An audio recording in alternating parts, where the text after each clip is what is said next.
Halo teman-teman, kembali lagi di channel KLC Mentor. Bagaimana nih kabar para pejuang CPNS maupun P3K pada tahun ini? Semoga masih tetap semangat dan terus mempersiapkan diri untuk menghadapi seleksi pada tahun ini ya. Nah, di kesempatan kali ini kita akan coba melakukan latihan soal terkhusus pada formasi analis kebakaran maupun formasi pemadam kebakaran untuk melihat sejauh mana sih kesiapan teman mengikuti seleksi CPNS maupun P3K pada tahun ini.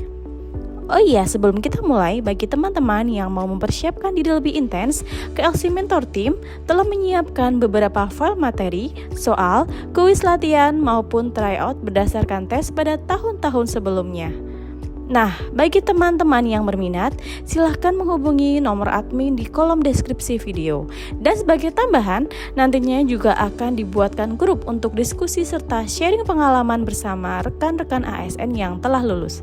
Oke, baiklah, tanpa panjang lebar lagi, kita langsung masuk ke soal yang pertama. Alat bantu suplai air untuk keperluan pemadaman umumnya digunakan untuk memadamkan api yang telah besar dan tidak terkendali adalah A. Hidran, B. Apar, C. Pemancar, D. Kain basah, E. Water cannon. Jawaban A. Hidran adalah alat bantu suplai air untuk keperluan pemadaman. Umumnya digunakan untuk memadamkan api yang telah membesar dan tidak terkendali. Soal berikutnya, apa kepanjangan dari APAR? A. Alat pengukur air rutin, B. Alat pemadam api ringan, C. Alat penjaga asap ruangan, D. Alat pelindung api rumah, E. Alat pemadam api berat. Jawaban B. APAR adalah singkatan dari alat pemadam api ringan yang merupakan perangkat portable yang digunakan untuk memadamkan kebakaran kecil. Soal berikutnya, jenis APAR mana yang paling efektif untuk memadamkan kebakaran listrik? A.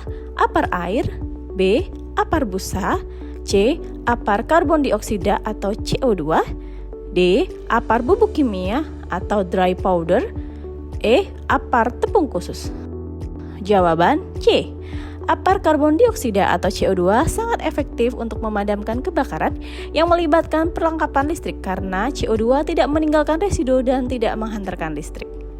Soal berikutnya, klasifikasi jenis kebakaran yang terdapat di Indonesia yaitu A. Kategori kelas A, kelas B, kelas C, dan kelas D. B.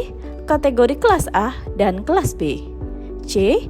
Kategori kelas A, kelas B, dan kelas C. D. Kategori kelas A, kelas B, kelas C, kelas D, dan kelas E. E. Kategori kelas A, kelas B, kelas C, kelas D, kelas E, dan kelas F. Jawaban A.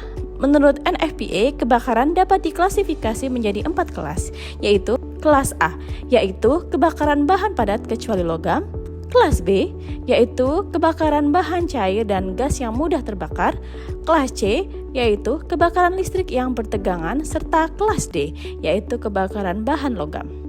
Itulah tadi beberapa contoh soal terkait formasi analis kebakaran ataupun formasi pemadam kebakaran.